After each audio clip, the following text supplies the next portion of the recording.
Chapter 8. An Unexpected Meeting. We were up at the Via Betimes next morning. The man on guard at the gate did not bar our way this time.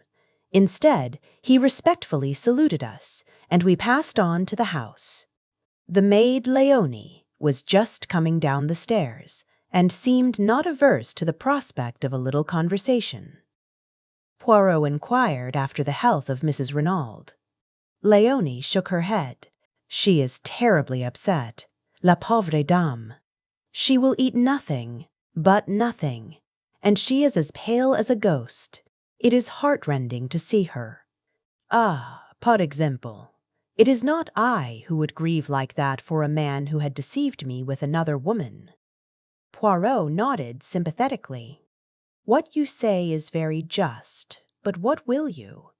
The heart of a woman who loves will forgive many blows.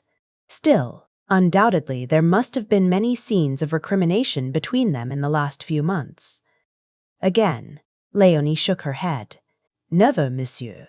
Never have I heard Madame utter a word of protest, of reproach even.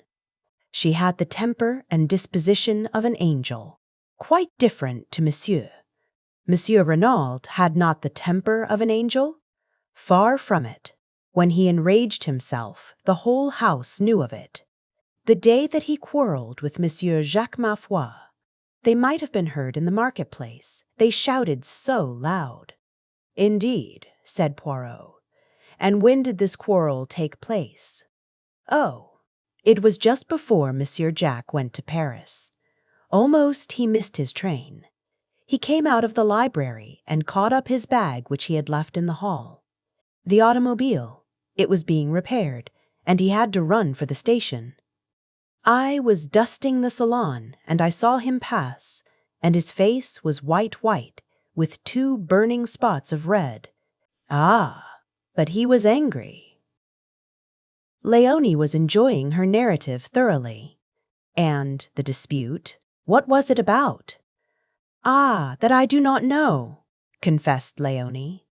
It is true that they shouted, but their voices were so loud and high, and they spoke so fast, that only one well acquainted with English could have comprehended. But monsieur, he was like a thundercloud all day, impossible to please him. The sound of a door shutting upstairs cut short Leonie's loquacity. And Françoise who awaits me, she exclaimed, awakening to a tardy remembrance of her duties. That old one she always scolds. One moment, mademoiselle. The examining magistrate. Where is he? They have gone out to look at the automobile in the garage. Monsieur the commissary had some idea that it might have been used on the night of the murder. Quelle idée? Murmured Poirot as the girl disappeared. You will go out and join them? No, I shall await their return in the salon. It is cool there on this hot morning.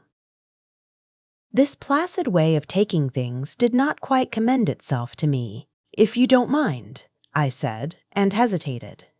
Not in the least. You wish to investigate on your own account, eh? Well, I'd rather like to have a look at Giraud, if he's anywhere about, and see what he's up to. The human foxhound, murmured Poirot as he leaned back in a comfortable chair and closed his eyes. By all means, my friend. Au revoir. I strolled out of the front door. It was certainly hot. I turned up the path we had taken the day before. I had a mind to study the scene of the crime myself. I did not go directly to the spot, however, but turned aside into the bushes, so as to come out on the links some 100 yards or so further to the right. If Giraud were still on the spot, I wanted to observe his methods before he knew of my presence. But the shrubbery here was much denser, and I had quite a struggle to force my way through. When I emerged at last on the course, it was quite unexpectedly and with such vigor that I cannoned heavily into a young lady who had been standing with her back to the plantation. She not unnaturally gave a suppressed shriek, but I, too, uttered an exclamation of surprise. For it was my friend of the train, Cinderella. The surprise was mutual. You! we both exclaimed simultaneously. The young lady recovered herself first. "My only aunt!" she exclaimed. "What are you doing here?" "For the matter of that, what are you?" I retorted. "When last I saw you, the day before yesterday, you were trotting home to England like a good little boy. Have they given you a season ticket to and fro on the strength of your MP?" I ignored the end of the speech. "When last I saw you," I said, "you were trotting home with your sister, like a good little girl. By the way, how is your sister?" A flash of white teeth rewarded me. "How kind of you to ask."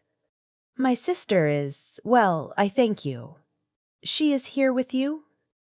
"She remained in town," said the minx with dignity. "I don't believe you've got a sister," I laughed.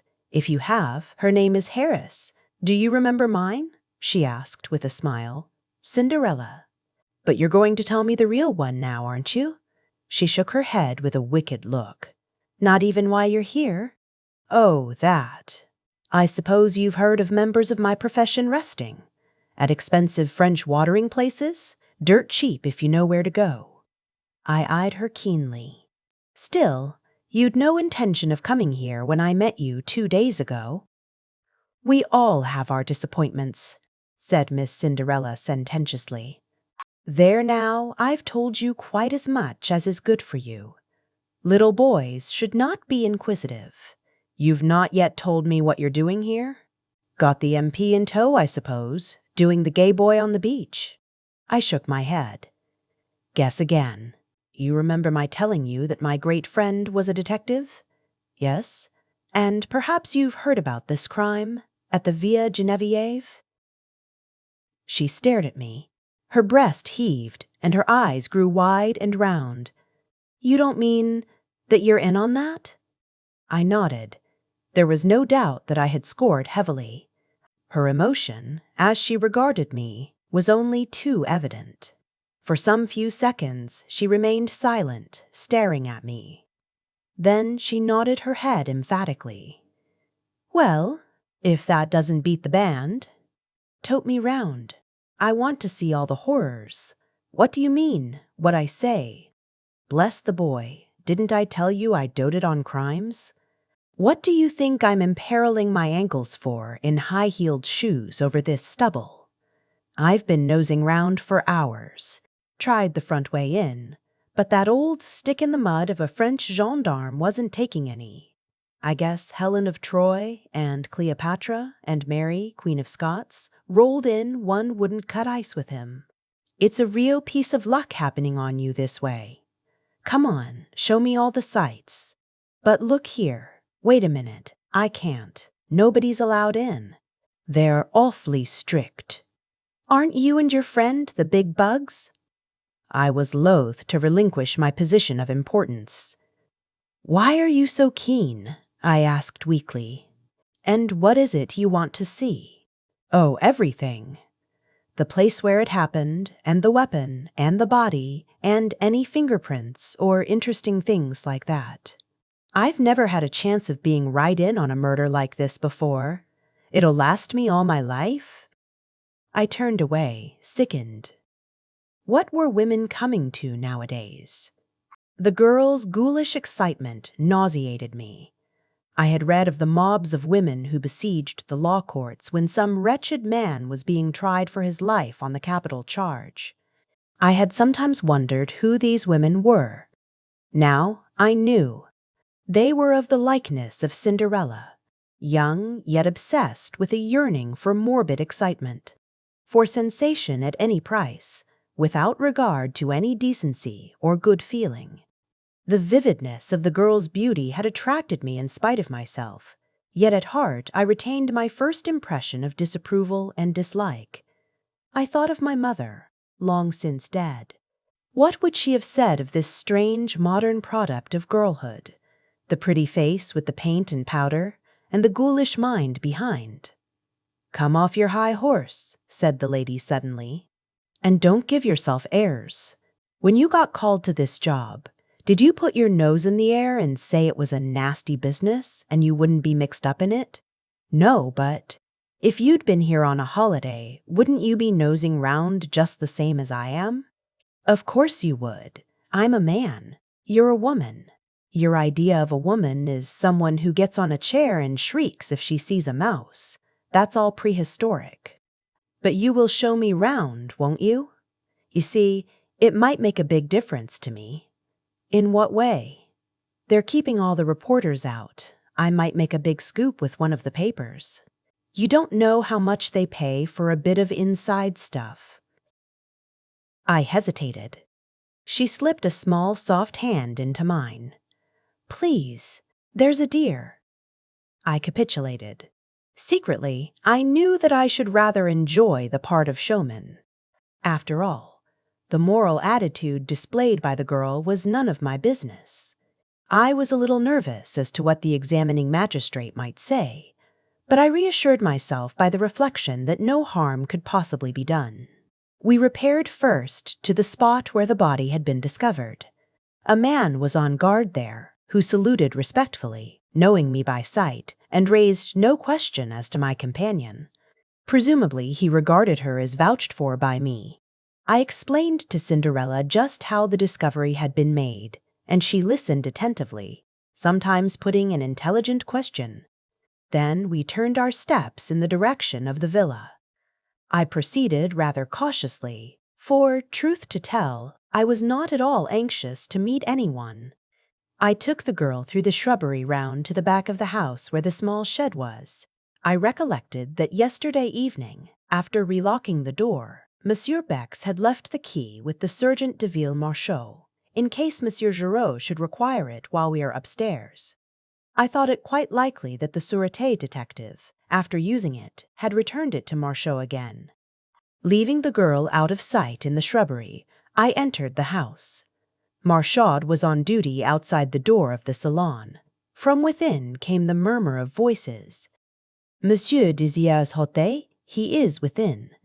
He is again interrogating Françoise. No, I said hastily, I don't want him. But I should very much like the key of the shed outside if it is not against regulations. But certainly, monsieur. He produced it. Here it is. Monsieur le Juge gave orders that all facilities were to be placed at your disposal. You will return it to me when you have finished out there, that is all. Of course. I felt a thrill of satisfaction as I realized that in Marchot's eyes, at least, I ranked equally in importance with Poirot. The girl was waiting for me. She gave an exclamation of delight as she saw the key in my hand. You've got it then? Of course, I said coolly. All the same, you know, what I'm doing is highly irregular. You've been a perfect duck, and I shan't forget it. Come along. They can't see us from the house, can they? Wait a minute. I arrested her eager advance. I won't stop you if you really wish to go in. But, do you? You've seen the grave and the grounds, and you've heard all the details of the affair. Isn't that enough for you? This is going to be gruesome, you know, and unpleasant. She looked at me for a moment with an expression that I could not quite fathom. Then she laughed. Me for the horrors, she said. Come along. In silence, we arrived at the door of the shed. I opened it and we passed in. I walked over to the body and gently pulled down the sheet as Monsieur Bex had done the preceding afternoon. A little gasping sound escaped from the girl's lips, and I turned and looked at her.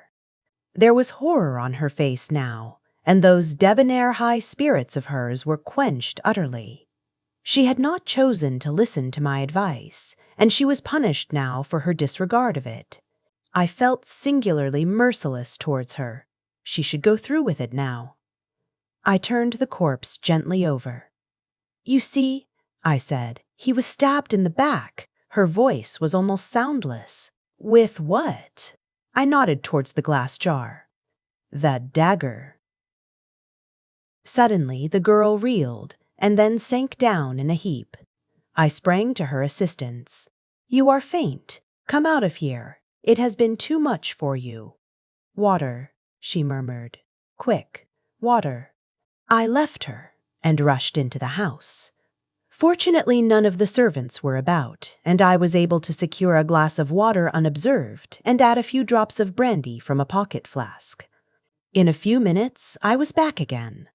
The girl was lying as I had left her, but a few sips of the brandy and water revived her in a marvelous manner. "Take me out of here! Oh, quickly, quickly!" she cried, shuddering. Supporting her with my arm, I led her out into the air, and she pulled the door to behind her. Then she drew a deep breath. "That's better." "Oh, it was horrible! Why did you ever let me go in?" I felt this to be so feminine that I could not forbear a smile. Secretly, I was not dissatisfied with her collapse. It proved that she was not quite so callous as I had thought her. After all, she was little more than a child, and her curiosity had probably been of the unthinking order. "I did my best to stop you, you know," I said gently. "I suppose you did. Well, goodbye. Look here, you can't start off like that all alone. You're not fit for it. I insist on accompanying you back to Merlinville." "Nonsense. I'm quite all right now." "Supposing you felt faint again?" "No, I shall come with you." But this she combated with a good deal of energy. In the end, however, I prevailed so far as to be allowed to accompany her to the outskirts of the town. We retraced our steps over our former route, passing the grave again and making a detour onto the road. Where the first straggling line of shops began, she stopped and held out her hand. "Goodbye, and thank you ever so much for coming with me. Are you sure you're all right now?" "Quite, thanks." "I hope you won't get into any trouble over showing me things." I disclaimed the idea lightly. "Well, goodbye. Au revoir," I corrected. "If you're staying here, we shall meet again." She flashed a smile at me. "That's so. Au revoir, then. Wait a second, you haven't told me your address." "Oh, I'm staying at the Hôtel du Phare. It's a little place, but quite good. Come and look me up tomorrow." "I will," I said, with perhaps rather unnecessary empressement. I watched her out of sight, then turned and retraced my steps to the villa. I remembered that I had not relocked the door of the shed. Fortunately, no one had noticed the oversight, and turning the key, I removed it and returned it to the Sergeant de Ville. And, as I did so, it came upon me suddenly that though Cinderella had given me her address, I still did not know her name,